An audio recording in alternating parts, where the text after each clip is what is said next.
Welcome to the Locked On Titans podcast. I am your host, Tyler Rowland. Titans fans, it is a Victory Tuesday edition of the Locked On Titans podcast. What an incredible victory for the Tennessee Titans on Monday Night Football over the Buffalo Bills 34-31. Everyone doubted the Tennessee Titans. No one was picking the Tennessee Titans, and we know that the Titans play their best when they are the underdog, and they send all of those Buffalo Bills fans back to Western New York with a tear in their beer. An incredible upset victory for the Tennessee Titans that could be a season changer. I'm breaking it all down today on this Victory Tuesday edition of the Locked On Titans podcast. Let's get it. You are Locked On Titans, your daily Tennessee Titans podcast, part of the Locked On Podcast Network, your team every day.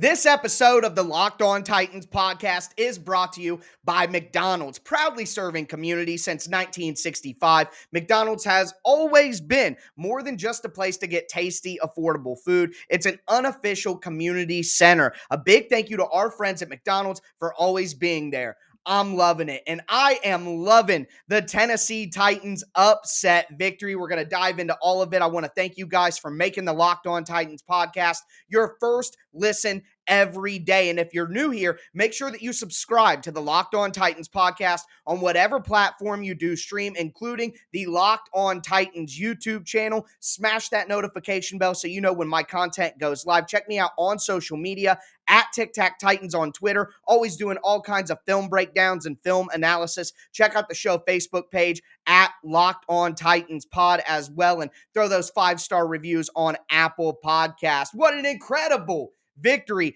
for the Tennessee Titans, 34-31.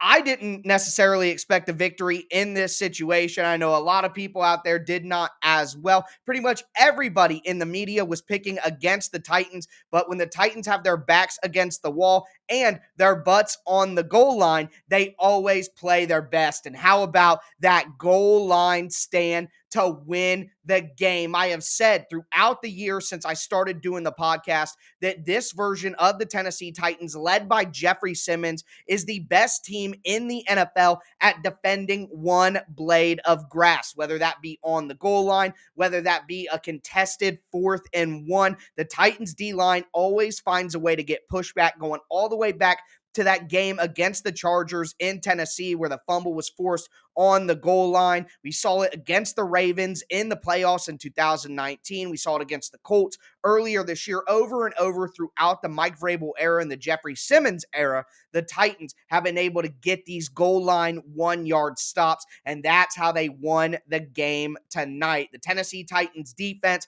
had some inconsistent moments. There's no doubt about it. They gave up some big plays to Josh Allen, but the Buffalo Bills offense is incredible. They're one of the best teams in the NFL. They put up points against everybody. They hit big plays, and the Titans had some self-inflicted wounds as well, like the David Long penalty on Josh Allen early in the game.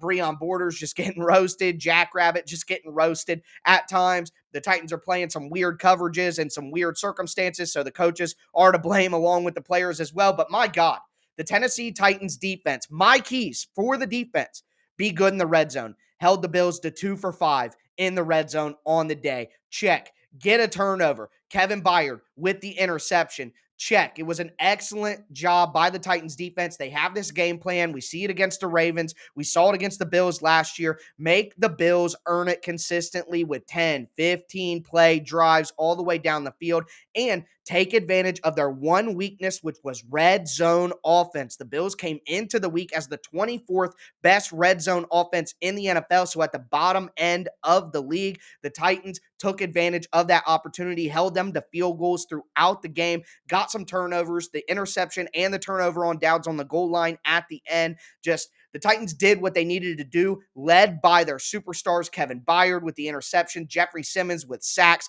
pressure all day, the stop on the goal line, Harold Landry making plays, getting a sack on Josh Allen as well. The Titans defense wasn't a perfect day, but they played as good as they needed to against a really, really good team. You have to keep that in mind while we discuss this game. This is a top-notch NFL team that the Titans just outplayed. So credit to the defense for making the plays when it mattered most. On the offensive side of the ball, what else do we need to say? But again, just like with the defense, the superstars came to play. When the Titans offense got out to another slow start, wasting the defense, holding up in the red zone, Derrick Henry came out and made the play on the 76-yard touchdown run, sparked everything for the Titans offense. And after that, it was a train that could not slow down. Wouldn't you know it, having at least A.J. Brown out there unlocks the Titans offense. A.J. Brown came to life in the second half, ended up having over 90 yards on the day.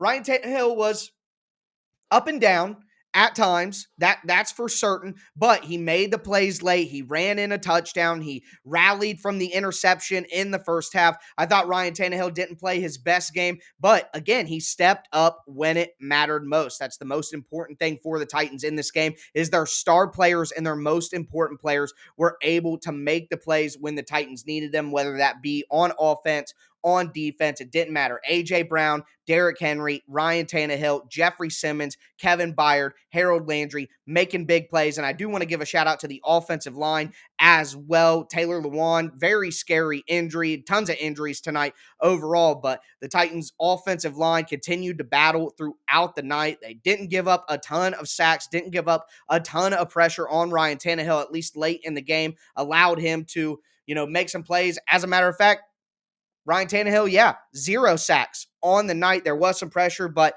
a really good job by the offensive line, especially when Kendall Lamb had to come in and spot duty for Taylor Lewan. So overall, a team effort, but the stars shine the brightest for the Titans on Monday Night Football and sent the city of Buffalo packing with tears streaming down their cheeks after they thought they were going to invade Nashville and dominate the Titans. No, sir, Buffalo. See ya. The Titans own you. But we are going to continue this game recap, this Victory Tuesday. We are going to talk the individual performances in this game and tighten up, tighten down, everybody's favorite segment. This is an unhinged, raw reaction. It is past midnight here in the Eastern time zone. I'm running on fumes, but God, I wouldn't have it any other way. What an incredible win for the Tennessee Titans. Before we do get into Tighten Up and Tighten Down to talk about the individual performances, both good and bad, got to tell you guys again about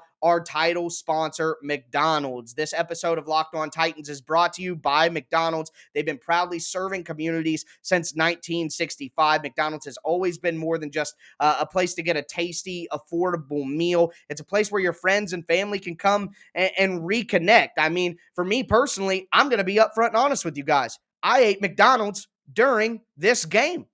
I had a double quarter pounder with cheese made like a Big Mac with some fries, the ketchup, and of course, that classic McDonald's Coca-Cola. I mean, how could you pass out on that kind of meal? The double quarter pounder patties are made fresh. The chicken sandwich is good. And nuggets will always be near and dear to your heart. So make sure that you head to your local McDonald's to refuel and reconnect. Did somebody say Locked On Titans watch party at McDonald's?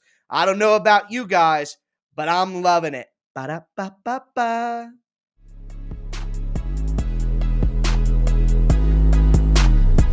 Let's continue this Victory Tuesday edition of the Locked On Titans podcast. We are going to continue breaking down this incredible 34-31 upset victory for the Tennessee Titans. It is crazy hours right now after that win. Want to thank you guys again for making the Locked On Titans podcast your first listen every day. But we just talked about kind of my big picture takeaways from the game on a team level on both sides of the ball. Now let's talk about the individual performances in this game and tighten up and tighten down. Remember, I give out tighten ups to the players who had great performances in this game. I give tighten downs to the players who had not so great performances in this game. But we're definitely going to start with the positives here. And how could you start anywhere else but Derrick Henry, 20 carries, 143 rushing yards, 3 touchdowns on the day. He also had 2 catches for 13 yards and had a really awesome swing pass that was called back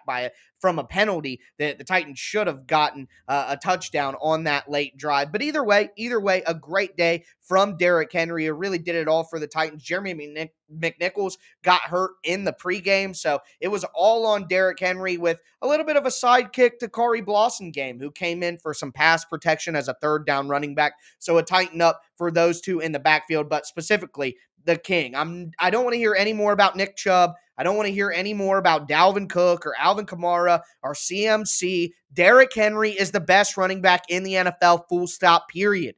Quit playing with the king. Don't play with the crown. Over and over, he shows he's the best. I could talk an entire episode about Derrick Henry. As a matter of fact, I basically did last week. So we're going to move forward, but the king, again, reigning supreme. A.J. Brown, the poo game. It's not the flu game for MJ. It's the poo game for A.J. Brown, who said after the game he had some bad Chipotle. He tweeted on Monday afternoon he was never going to eat fast food again, and then he deleted it. I don't know why, but either way, A.J. Brown, 7 catches, 91 yards, basically did nothing early in the game, but in the second half, specifically late in the game, A.J. Brown took over. Ryan Tannehill hit him over the middle of the field over and over and over again to get down to the red zone and score some points for the Titans. They couldn't be stopped late in the game, and a lot of it had to do with A.J. Brown. Look at that. You put a little bit of A.J. Brown into the Titans offense, bang, they're right back on it. Just incredible stuff from AJ in the game. Also, Kendall Lamb, I mentioned him in the first segment, but Kendall Lamb came in for Taylor Lewan. You didn't hear a single thing about him.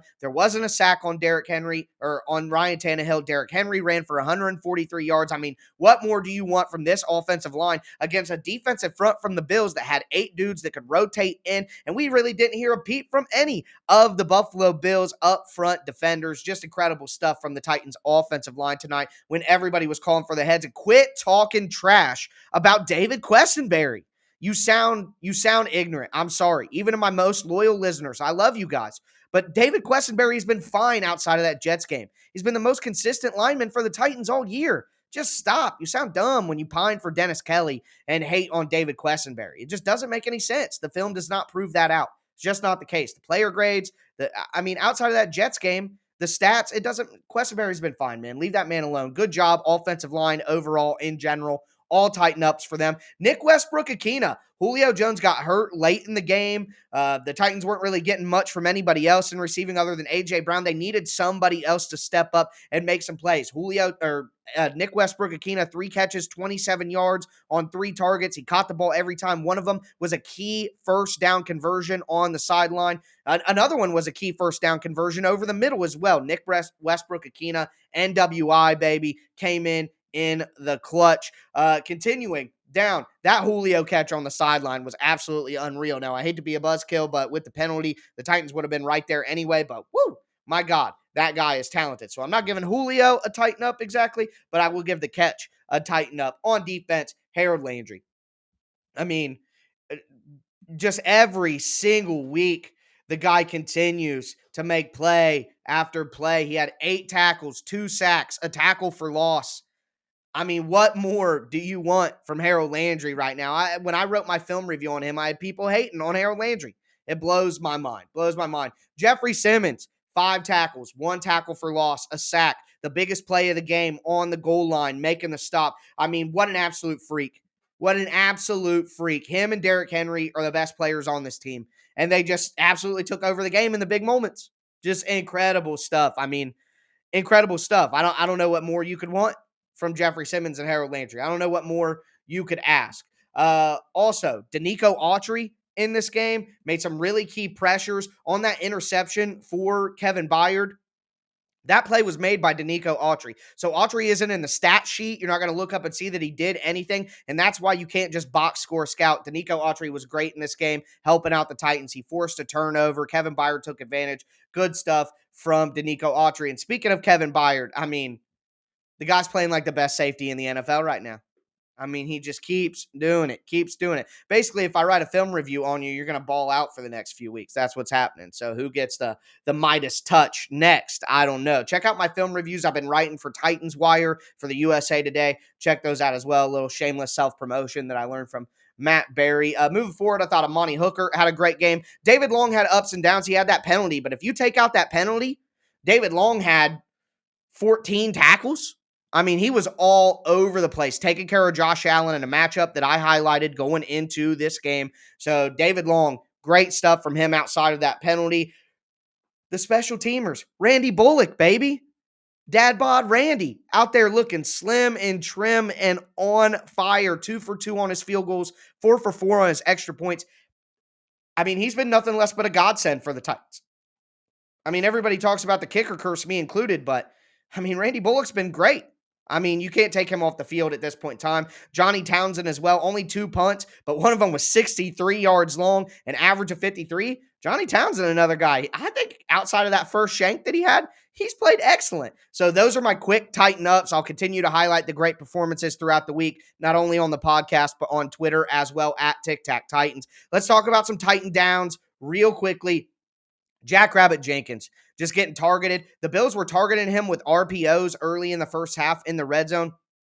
Basically, the Titans were playing a man zone with the safeties playing over the middle and they're helping out. And the Bills would run you could call it a deep slant or a skinny post. But what they want to do is they want to make sure that the wide receiver doesn't go so far into the middle that it alerts the safety that's playing zone over the middle and let him sneak in behind the safety one-on-one in man coverage against Jackrabbit, who's playing outside leverage and looking to force people into the middle anyways. And the Titans got away with it a few times, but they did get that one touchdown pass on it. Jackrabbit was targeted throughout the game until there was a worse cornerback on the field, and then the Bills just went there, and that turned into Breon Borders. I mean, Chris Jackson was even getting reps on the outside before Breon Borders. I don't remember Breon Borders playing this poorly the entire time when he started for the Titans a few games last year, but gosh, it just looked really bad out there. A bad defensive pass interference, some bad plays in man coverage as well. He really struggled. The Titans were so banged up in the injury department. We'll talk about that in a second. Bud Dupree.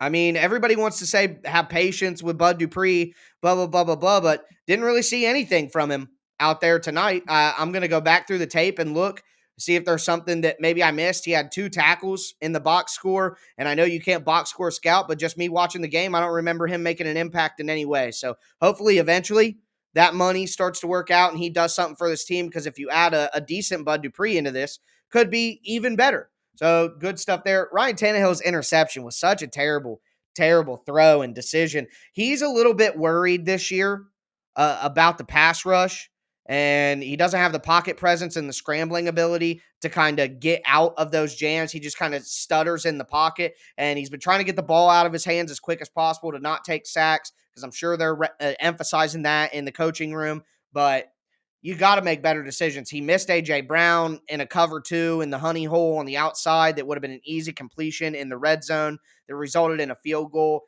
He didn't hit Derrick Henry in the flat on that interception, which would have been an easy first down, or at least not an interception. He made some questionable decisions. The pressure is bothering him a little bit, but hopefully performances like this from the offensive line continue to help him settle back down and make some better decisions and better throws and less turnovers. Cam Batson, I know he got hurt. I hope he gets healthy, but he was just awful in returning. He ran into his own guy on the play he got hurt on, got tackled by his own defender because he ran right into the back of him. He did a really bad job with returning, and the Titans would do well to have Marcus Johnson or Chester Rogers do that going forward. Hopefully Darrington Evans comes back soon, and he can do that because McNichols is obviously hurt now too.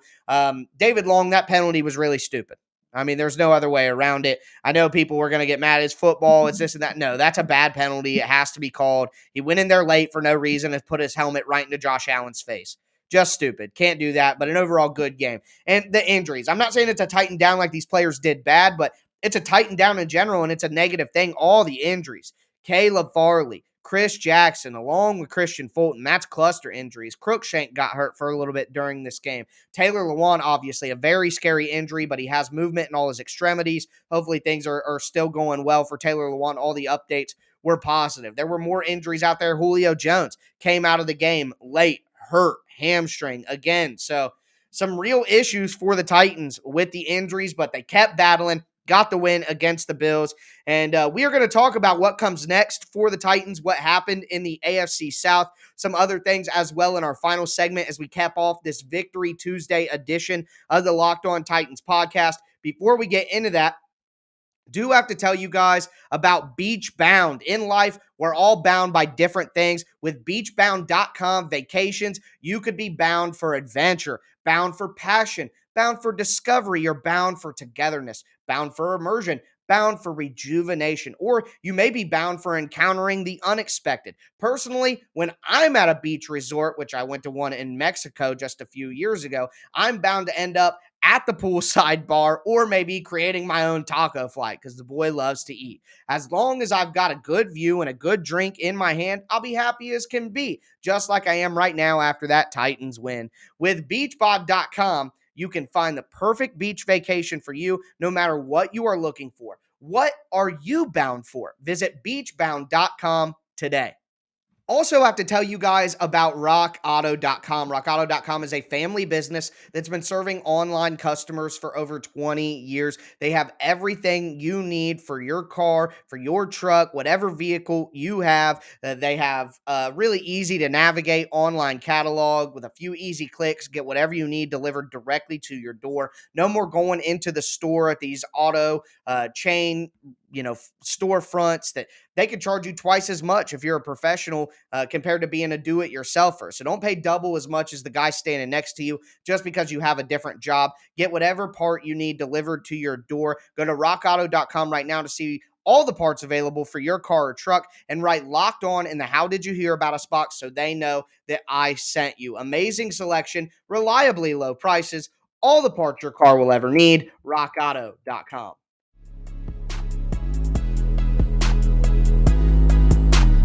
Let's cap off this Victory Tuesday edition of the Locked On Titans podcast after a 34-31 Monday Night Football victory for the Tennessee Titans. We talked about my big picture team takeaways to start. We talked about the individual performances and tighten up and tighten down in the second segment. Let me know your tighten ups and your tighten downs in the comments on YouTube or tag me on Twitter at TicTacTitans. Thank you again for making the Locked On Titans podcast your first listen every day. Your second listen should be the Peacock and Williamson podcast.